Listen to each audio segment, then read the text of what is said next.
죽음의 문턱에서 에무스카 오르치 단편소설. 우리는 이 끔찍한 혁명이 일어나기 전에는 아주 행복한 가족이었습니다. 우리는 꽤 단촐하게, 하지만 아주 편안하게 콩피에뉴 숲의 경계에 있는 우리의 사랑스럽고 오래된 집에서 살았습니다. 장과 앙드레는 쌍둥이였습니다. 루이 왕이 신으로부터 하사받은 프랑스의 왕좌에서 폐위되고 우리의 아름다운 여왕 마리 앙투아네트와 왕가의 자녀들, 그리고 가난한 자들에게 많은 사랑을 받았던 엘리자베스 부인이 일반 범죄자처럼 감옥에 보내졌을 때 장과 앙드레는 막 15살이 되었습니다.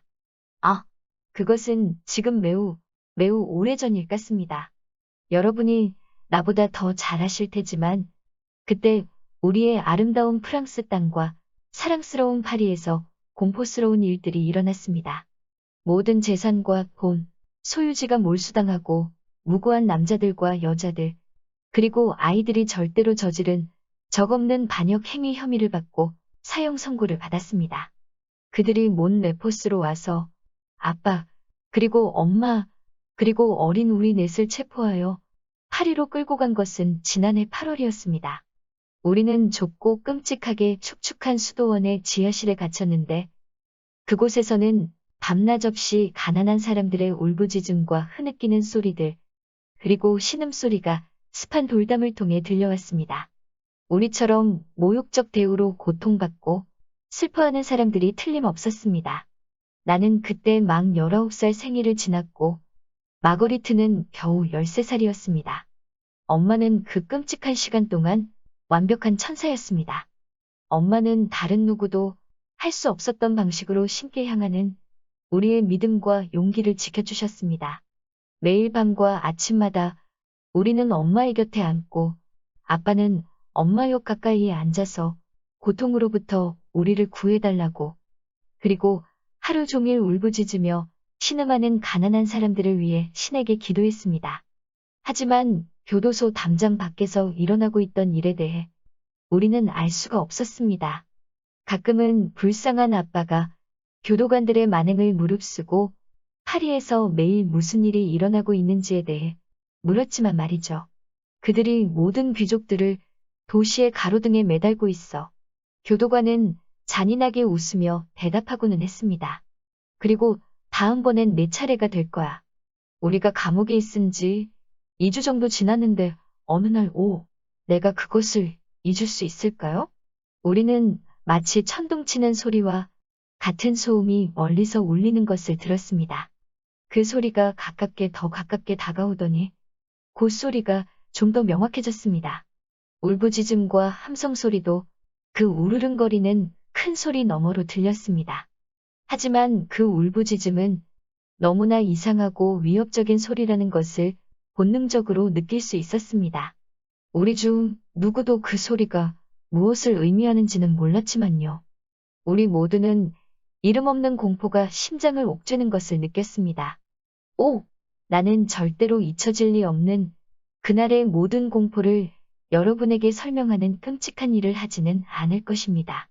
사람들, 지금도 9월의 대학살에 대해 몸서리치는 떨림 없이는 말할 수 없는 사람들은 그달의 끔찍했던 두 번째 날에 실제로 일어났던 일들을 제정신으로 회상할 수 없을 것입니다. 우리는 지금 모두 평화롭고 행복하지만 그날의 아침을 떠올릴 때마다 우리 6명이 웅크리고 떨며 기도하고 있던 벽 너머로 들리던 동정을 바라던 울부짖음과 함께 그 무시무시한 분노와 증오의 외침을 다시 회상할 때마다, 내가 그 모든 것을 생각할 때마다 그 당시 내 심장을 몹시 움켜쥐던 것과 똑같은 이름 없는 두려움이 심장을 다시 조이며 격렬하게 뛰게 만듭니다. 수백 명의 남자와 여자, 그리고 아이들이 그날 교도소에서 학살당했습니다. 그날은 이전보다 훨씬 더 끔찍했던 성 바돌로메의 날이었습니다. 엄마는 우리의 생각을 신께만 향하도록 하려고 헛되이 노력하고 있었습니다. 아빠는 돌로 된 벤치에 앉아서 무릎에 팔꿈치를 괴고는 손에 머리를 묶고 있었습니다. 하지만 엄마는 바닥에 무릎을 꿇고 다정한 팔로 우리 모두를 두르고는 떨리는 입술을 움직여 끊임없이 기도했습니다. 우리는 죽음의 직면에 있음을 느꼈습니다. 오 주여! 갑자기 작고 쇠창살이 있는 창문 축축한 벽의 높은 곳에 있는 이 어두워졌습니다. 내가 제일 먼저 위를 올려다보았지만 내 마음에서 일어난 공포의 외침은 그것이 목구멍에 닿기 전에 질식 당해버렸습니다. 장과 앙드레도 역시 위를 올려다보더니 비명을 질렀습니다. 잠시 후 마거리트도 그렇게 했습니다. 그리고 아빠는 자리에서 벌떡 일어나 우리에게 달려와서 마치 새끼를 지키는 호랑이처럼 우리와 창문 사이에 굳건히 서 있었습니다. 하지만 우리 모두는 그때 아주 조용했습니다. 아이들은 심지어 울지도 않았습니다. 동생들은 눈을 크게 뜨고 두려움에 마비되어 그저 앞만 바라보고 있었습니다. 엄마만이 기도를 계속했고 우리는 아빠가 위에 있는 창문에서 벌어지는 일을 보면서 급하고 격렬하게 숨을 쉬는 소리를 들을 수 있었습니다. 쇠창살 주위에 돌벽을 타고 강한 타격이 전해지더니 철근을 가는 쇠줄이 만들어내는 신경을 거스르는 소리가 들렸습니다. 그리고 멀리 떨어진 창문 아래로부터 증오와 분노로 난폭해진 괴물들의 끔찍한 함성 소리들을 들을 수 있었습니다. 이 끔찍한 긴장의 시간이 얼마나 오랫동안 지속되었는지 지금은 말할 수 없습니다. 내가 분명하게 기억하는 다음 일은 몹시 해진 옷을 입은 수많은 사람들이 위쪽 창문으로부터 우리가 있는 동굴 같은 교도소로 쏟아져 내려온 것입니다. 다음 순간 그들은 일제히 우리에게 달려들었습니다. 아니, 적어도 나에게는 그렇게 보였습니다. 나는 당시 내 영혼을 신께 맡기고 있었으며 그와 동시에 내 삶이 끝날이라는 것을 너무나 확신했습니다. 그리고 마치 꿈과 같은 일들이 일어났습니다. 우리 모두가 들을 것이라고 생각했던 괴물들의 증오심을 만족시키는 끔찍한 비명소리 대신 속삭이는 목소리가 당당하고 낮게 울렸습니다. 그리고 우리의 귀를 찌르며 몸을 이리저리 끌어당기는 함성 소리들의 심해로부터 갑자기 희망의 빛이 우리를 반겼습니다. 여러분이 우리들을 믿을 수 있다면 그 목소리가 속삭였습니다. 그리고 두려워하지 않는다면 여러분은 1시간 안에 안전하게 파리 밖에 있을 겁니다. 아빠는 무슨 일이 일어나고 있는지 가장 먼저 깨달았습니다. 아빠는 침착함을 잃어본 적이 단 한 번도 없었고 심지어 이 끔찍한 시기의 가장 어두운 순간에도 그랬습니다. 아빠는 당시 매우 침착하고 안정적으로 말했습니다. 우리가 뭘 해야 합니까? 어린아이들이 두려워하지 않도록, 울지 않도록 조용히 하고 가만히 있도록 시키십시오. 그 목소리가 계속해서 말했습니다. 나는 그것이 하늘의 천사 중 하나라고 느꼈고 내 귀에 그 소리는 최고로 친절하게 들렸습니다. 이 아이들은 시키지 않아도 조용히 할 것이고 가만히 있을 것입니다. 아빠가 말했습니다. 그렇지 얘들아? 그리고 장과 앙드레, 그리고 마거리트가 작은 소리로 말했습니다. 네, 엄마와 나는 동생들을 좀 더 근처로 끌어당겼습니다. 그리고 아이들의 용기를 북돋우는 말들을 끊임없이 들려줬습니다. 그리고 속삭이며 명령을 내리던 목소리가 잠시 후 계속되었습니다. 이제 내가 당신의 몸을 감싸고 묶을 수 있도록 허락하시겠습니까? 그리고 그 후에 무슨 일이 일어나든 당신이 무엇을 보고 듣게 되든 움직이거나 말을 하지 않겠다고 맹세하겠습니까? 당신의 목숨뿐만이 아니라 많은 용감한 사람들의 목숨이 당신이 이 맹세를 지키느냐 아니느냐에 달리게 될 겁니다. 아빠는 아무런 대답을 하지 않고 분명히 신께서 우리 모두를 지켜보고 있는 곳을 향해 손을 들고 바라보았습니다. 엄마는 특유의 부드럽고 침착한 목소리로 말했습니다. 나 자신과 그리고 나의 아이들을 위해 나는 당신이 우리에게 말한 그 모든 것들을 실행하겠다고 맹세합니다. 커다란 자신감이 엄마의 마음에 생겨났습니다. 내가 그랬던 것처럼 말입니다. 우리는 서로를 바라보았고 우리가 같은 것을 생각하고 있다는 것을 알았습니다. 우리는 용감한 영국 남자와 그의 용맹한 영웅들의 작은 무리, 우리가 들었던 많은 훌륭한 이야기들에 대해 생각하고 있었습니다. 그들이 불공평하게 단두대로 위협받는 수많은 무고한 사람들을 이렇게 구한 것이었을까요? 그리고 우리 모두는 끔찍한 넉마로 위장했으며 명령하는 어조지만 너무나 부드럽게 말을 건네는 그 커다란 사람이 누구인지 알았습니다. 초자연적인 힘을 가졌다고 소문이 난 스칼렛 핀퍼넬이라는 신비한 이름으로 알려진 사람이라는 것을요. 우리가 그의 명령대로 하겠다고 맹세하자마자 그의 친구들이 즉시 우리 머리 위로 커다란 자루 조각을 던졌고 우리 몸을 묶기 시작했습니다. 먼저 내가 그 자루 같은 것에 담겼고 나는 한두 마디 속삭이는 명령을 들었습니다. 조용한 움직임과 소리들을 통해서 아빠와 엄마 그리고 동생들이 나와 같은 방법으로 다뤄지고 있다고 결론 내렸습니다. 나는 그 거친 자루 속에서 덥고 숨이 막혔지만 움직이거나 심지어 세상을 한탄하지도 않았습니다. 너무 이상하게도 눈과 귀에서 나를 가까이 둘러싼 소리와 시야가 차단되자마자 나는 우리의 감옥벽 반대쪽뿐만이 아니라 수도원 건물 전체 내부와 그 너머의 거리에서도 계속되고 있는 끔찍하고 무시무시한 소음을 다시 한번 의식하게 되었습니다.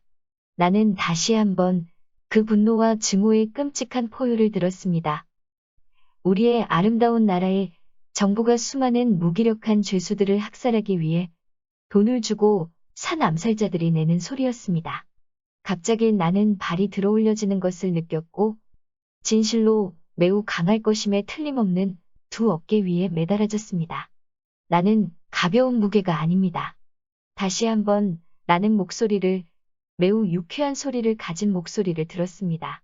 이번에는 내 귀에서 매우 가까운 곳에서 들렸고 짧고 포괄적인 명령을 내렸습니다. 모든 준비가 되었습니다. 당신의 역할을 기억하십시오. 앞으로. 그리고는 영어로 덧붙였습니다. 여기 토니, 우리가 소리치기 시작하면 당신은 문을 발로 차기 시작하십시오. 나는 그 몇 마디에 영어가 너무나도 사랑스러웠습니다. 그리고 엄마도 그 소리를 들었기를 바랐습니다. 그 소리가 신과 용감한 한 남자가 우리를 구조하고 있다는 그 행복한 사실이 나에게 그랬던 것처럼 엄마를 격려해 주기를 바랐습니다. 하지만 그 순간부터 우리는 지옥의 대기실에 있었는지도 모르겠습니다. 나는 우리 교도소의 무거운 문을 난폭하게 차는 소리를 들었습니다. 우리의 용감한 구원자들이 갑자기 우리 안에 갇힌 야생 짐승처럼 변해가는 것처럼 보였습니다. 그들의 외침과 비명은 밖에서 들려온 그것만큼 끔찍했습니다. 내가 사랑을 배웠던 그 부드럽고 확고한 목소리는 내가 들었던 것들만큼이나 혐오스러웠다고 말해야만 하겠습니다. 명백하게 그 문은 열리지 않을 듯 했습니다. 문에 대한 공격은 점점 더 난폭해졌고 이내 내 머리 위 어딘가 아마도 창문 쪽에서 거친 외침과 목신소리의 웃음소리가 들려왔습니다. 이봐? 도대체 여기에서 무슨 일이 일어나고 있는 거야? 그리고 나와 가까이에 있던 목소리가 똑같이 거칠게 대답했습니다. 사냥감 6이 있어.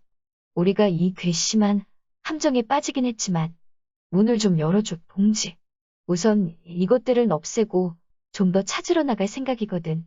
끔찍한 웃음소리가 위에서 들려왔고 다음 순간 나는 무시무시한 굉음소리를 들었습니다.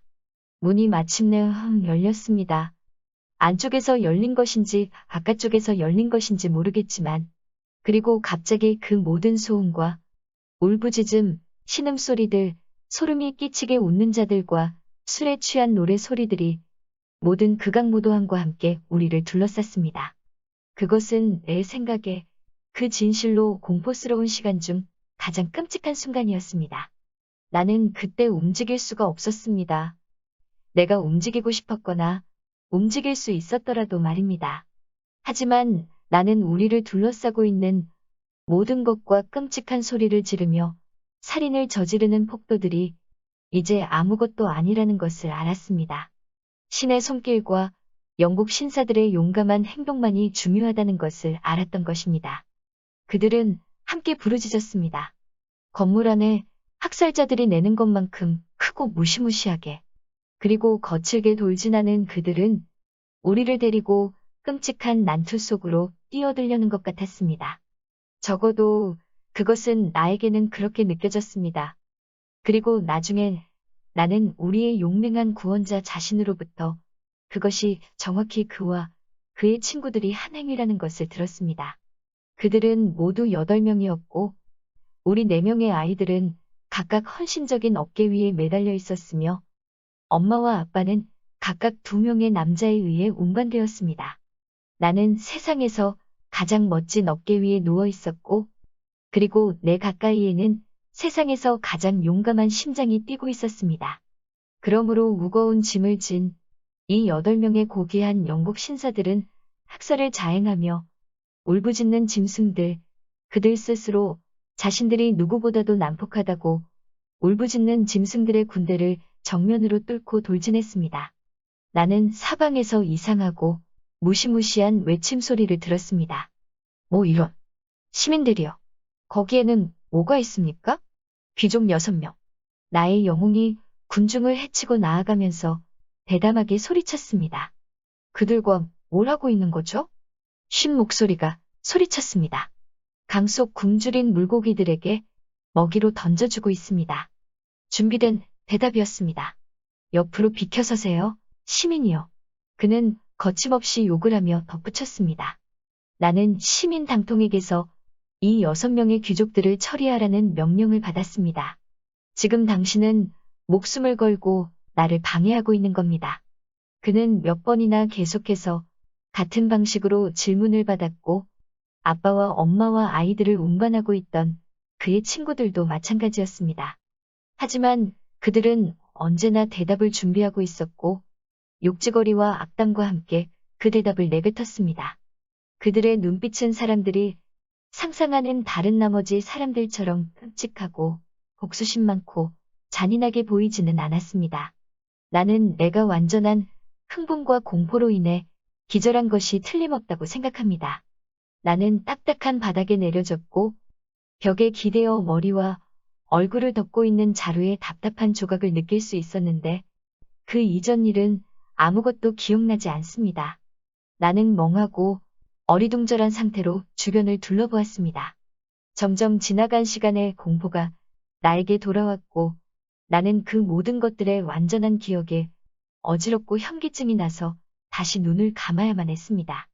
하지만 이내 나는 기운을 차렸고 다시 주위를 둘러보았습니다. 장과 앙드레가 가까운 한쪽 구석에서 웅크리고 앉아 있었습니다.